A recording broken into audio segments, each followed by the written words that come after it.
ढीचू ढीचू रोता है, गधा गधा ही होता है।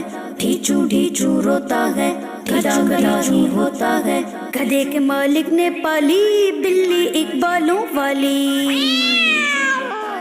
गधा गधा ही होता है, गधे के मालिक ने पाली बिल्ली एक बालों वाली। हाथ से खाना खिलाता था, गोद में उसको सुलाता था।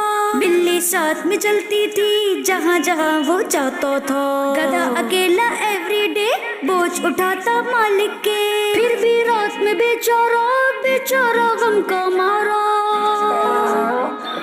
घर के बाहर खूंटे से बंद कर खाता था चारा। गधे ने एक दिन ये सोचा, आखिर मेरी क्या है खता।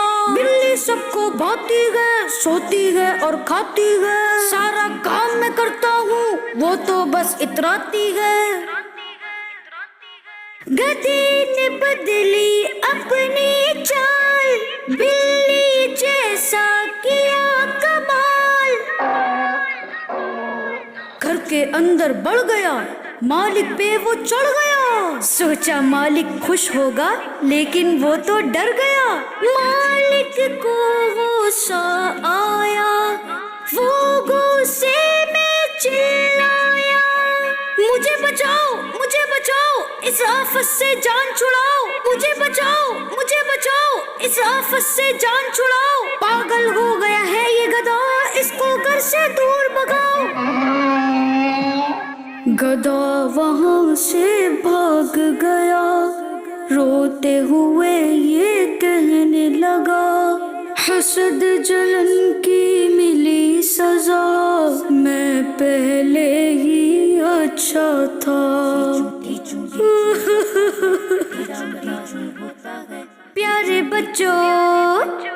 बच्चों याद रखो, किसी को देख के नहीं जलो, नहीं जलो, नहीं जलो। इस कहानी से सबक मिला कि हसद करना यानी किसी से जेलस होना बहुत ही बुरी बात है, क्योंकि इसमें हम किसी को मिलने वाली नेमत पर गम और गुस्से में आ जाते हैं और दूसरों को मिलने वाली नेमत के छीन जाने या खत्म हो जाने की तमन्ना करते हैं। ये इतनी बुरी सोच है कि हमारे प्यारे नबी सल्लल्लाहु अलैहि वसल्लम फरमाते हैं, हसद करने वाले का मुझसे कोई ताल्लुक नहीं और ना ही मेरा उससे कोई ताल्लुक है। बच्चों का